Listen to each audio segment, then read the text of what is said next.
Shri Venkateswara gold తాకట్టులో ఉన్న మీ బంగారాన్ని విడిపించి కొనబడును.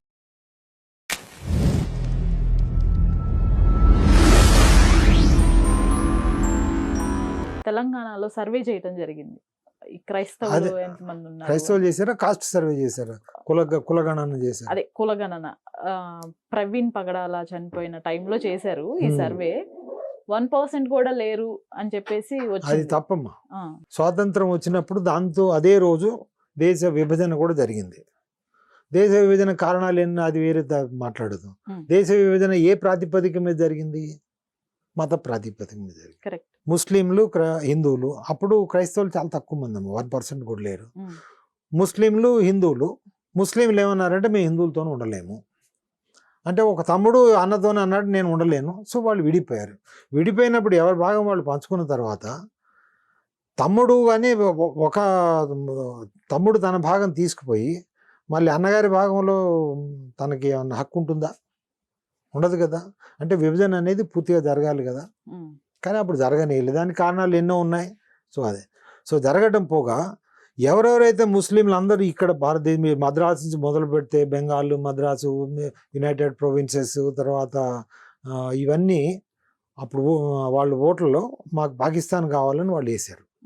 ఇది 1946లో జరిగిన ఎన్నికల్లో వాళ్ళందరూ మాకు ఎందుకంటే ముస్లిం లీగ్ ఓటేస్తే పాకిస్తాన్ కావాల్సిందని ఓటేసినట్టు లెక్క. అయితే ఇందులో ఈ ఓటేసి పాకిస్తాన్ని మీరు ఏర్పరచాలి అని ఓటేసిన ముస్లింలో 99% ఇక్కడ ఉండిపోయారు. పోలేదు వాళ్ళు. రీజన్ ఏంటంటే వాళ్ళకి ఏంటంటే ఒకసారి ఆక్రమిస్తే పోరు. ఎందుకంటే వాళ్ళ మత గ్రంథం అది. ఎందుకంటే వన్ సిటీ దారుల్ ఇస్లాం, ఇట్ రిమైన్ దారుల్ ఇస్లాం అనేది ఒకటి ఉంది. సో 1947లో వచ్చింది స్వాతంత్రం. ఆనాటి మన నాయకులు వీళ్ళందరినీ నేనేమంటే హీనోస్ అంటానమ్మా. అంటే నామమాత్రపు హిందువులే, హిందూ ఇన్ నేమ్ ఓన్లీ. ఎందుకంటే నేను చెప్పాను కదా, ఆ లక్షణాల్లో ఒక్కటి లేదు. నేను చెప్పిన హిందూ లక్షణాల్లో ఒకటి కూడా లేదు. పేరుకే హిందువులు, పేరు ప్రకారం హిందువులు. ఇప్పుడు మన జగన్మోహన్ రెడ్డి ఉన్నాడు, ఆయన మామూలుగా చెప్తేనే క్రిస్టియన్ తెలుసు, కానీ జగన్మోహన్ అనేది హిందూ పేరే కదా. సో రాజశేఖర్ రెడ్డి చెప్తేనే చెప్తారు కానీ తెలుసు, కానీ లేకపోతే ఆయన హిందూ అని అనుకుంటారు కదా. సో అట్లాగే వీళ్ళందరూ కూడా హీనోస్ అన్నట్టు. వీళ్ళంతా ఇది ఈ క్రైస్తవ మత ప్రభావంతో, తర్వాత ఇక్కడ ఉన్న ముస్లింల ప్రభావంతో, తర్వాత ఆనాటి ఈ హీనోస్ జవహర్లాల్ నెహ్రూ కానీ సర్దార్ పటేల్ కానీ వీళ్ళందరూ మన దేశాన్ని లౌకిక దేశంగా తయారు చేశారు. రాజ్యాంగం ప్రకారం డిక్లేర్ చేశారు. మామూలుగా పాకిస్తాన్ ఇస్లాం దేశం అయినప్పుడు ఇది హిందూ దేశం కావాలి. ఇది హిందూ దేశం కానియకుండా ఇక్కడ నుంచి ముస్లింలను అక్కడ పంపించకుండా, అంబేద్కర్ అన్నారు మనం ఇక్కడ నుంచి ముస్లింలంతా పంపించాలని. ఆల్ ద పర్సన్ చూడండి, అతను హిందూ వ్యతిరేక అంబేద్కర్.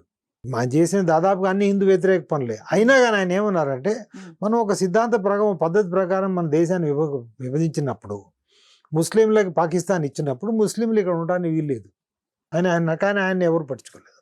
సో తద్వారా ఏంటంటే పాకిస్తాన్ బంగ్లాదేశ్ కంటే కూడా ఎక్కువ ముస్లింలు ఇక్కడ ఉన్నారు. సో మన పాకిస్తాన్ ఇది దేశ విభజన ఏ సమస్యని పరిష్కరించకపోగా కొత్త సమస్యను సృష్టింది. అదేంటంటే లౌకికవాదం.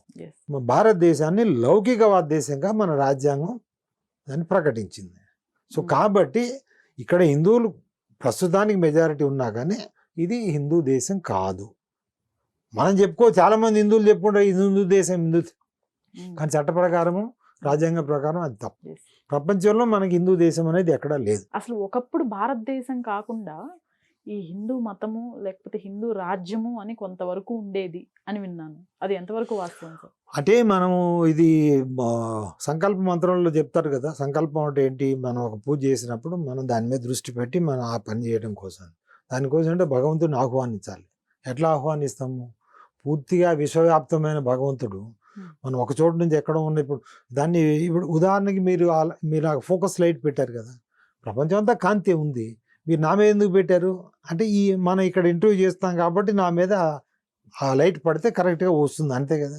మనం పూజ చేస్తున్నప్పుడు మనం కూడా ఆ సంకల్పంతో భగవంతుడిని అక్కడికి ఆహ్వానించాలి. ఆహ్వానిస్తున్నప్పుడు ఇది అందులో ఇది మొత్తం విశ్వం గురించి చెప్తాడు, తర్వాత మనకి భూమి గురించి చెప్తాడు. ఆ భూమిలో భాగం ఏంటి? అక్కడ నుంచి మొదలైందంటే జంబూద్వీపం అంటాడు, తర్వాత భరతవర్షే, భరతఖండే. సో ఆ విధంగా చెప్పుకుంటూ వస్తారు. ఆ జంబూద్వీపం అనేది మొత్తం హిందూ దేశం అప్పట్లో. ఓకే. ఆ హిందూ దేశం అంటే ఏంటి, వేదాలను వేదాల్లో ఉన్న సారాంశాన్ని వాళ్ళు పాటించేది. వేదాలను తెలియాల్సిన అవసరం లేదమ్మా. వేద సారాంశాన్ని వేదానుగతంగా మన నాగరికత ఉండేది. అది ఎక్కడి నుంచి మొదలంటే దాదాపుగా ఈ ఆఫ్ఘనిస్తాన్ ఆ పై ప్రాంతం నుంచి. ఆఫ్ఘనిస్తాన్ అంటే మన గాంధారి ఆఫ్ఘనిస్తాన్ అమ్మా. అవును.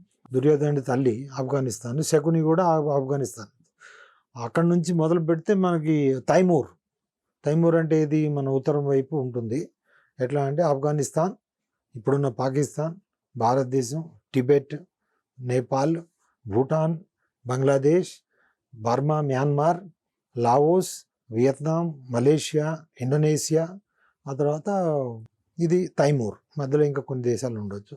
ఇది అంతా కలిపి ఒక మన దీన్ని జంబూ ద్వీపం అనేది. ఓకే. అందులో భారతవర్షం అంటే ఏంటి, ఇప్పుడు ఆ హిమాలయాల కింద ఉన్నది భారతవర్షం అంతా. అంటే ఉదాహరణ ప్రస్తుతం పాకిస్తాన్, బంగ్లాదేశ్, ఇండియా, నేపాల్, ఇది శ్రీలంక, ఇవన్నీ కలిపి కూడా శ్రీలంక కూడా ఇందులోనే వస్తుంది. ఓకే. సో ఇది భారతవర్షం కింద వస్తుంది. భరత ఖండే అంటే మళ్ళీ ఇంకా చిన్నది వస్తుంది. ఆ విధంగా అది చెబుతున్నారు. సో ఆ తర్వాత మన చంద్రశేఖరేంద్ర సరస్వతి గారు అని శంకరాచార్యులు వారు చాలా గొప్పవారు. ఆయన కంచి శంకరాచార్యులు వారు. ఆయన తన హిందూ ధర్మం అనేది ఆయన ఉపన్యాసాలని పుస్తకంగా మన వీళ్ళు ప్రచురించారు. ఎవరు, మన భారతీయ విద్యాభవన్ వాళ్ళు. అందులో ఆయన చెప్పి చాలా గొప్పగా ఉంటాయి. ఆయన ఏమంటారంటే అసలు ఒకప్పుడు హిందూ ధర్మం మొత్తం భూభాగం మొత్తం హిందూ ధర్మం ఉండేది. ఆయన ఉదాహరణలు చెప్పాను. నేను మీకు ఇందాక చెప్పాను అమెరికాలో ఉన్న 3 నాగరికతలు, ఇన్కా, మాయా అండ్ అజ్టెక్. మాయా అంటే ఏంటమ్మా, మాయా అని మన సంస్కృత పదమే కదా. ఇన్కా అంటే ఆయన చెప్పిందంటే ఇనకులుడు. ఇనకులం అంటే ఎవరిది, రాముల వారిది. ఓకే. సో రాముల వారు అంటే ఎవరు, సూర్యవంశం. సూర్యవంశం అంటే సూర్యుడు. సో ఈయన అంటే సూర్యుడు. So Aztec. సో ఆ తర్వాత అక్కడున్న ఆ స్థలాల, ఆ ప్రాంతాల పేర్లు, స్థలాల పేర్లతో సహా ఆయన చాలా ఉదాహరణలు చెప్తారు. అట్లాగే ఇప్పుడు మన సగరుడు, భగీరథుడు వాళ్ళ పూర్వీకులు.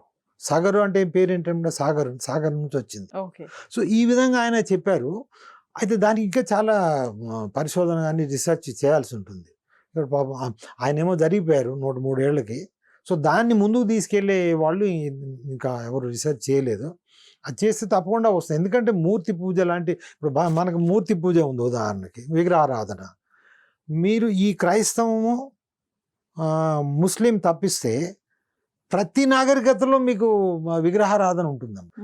బౌద్ధుడు అన్నారు పేరుకి, వాళ్ళు దేవుడినే నమ్మరు, కానీ చివరికి బౌద్ధుడిని దేవుడు చేశారు.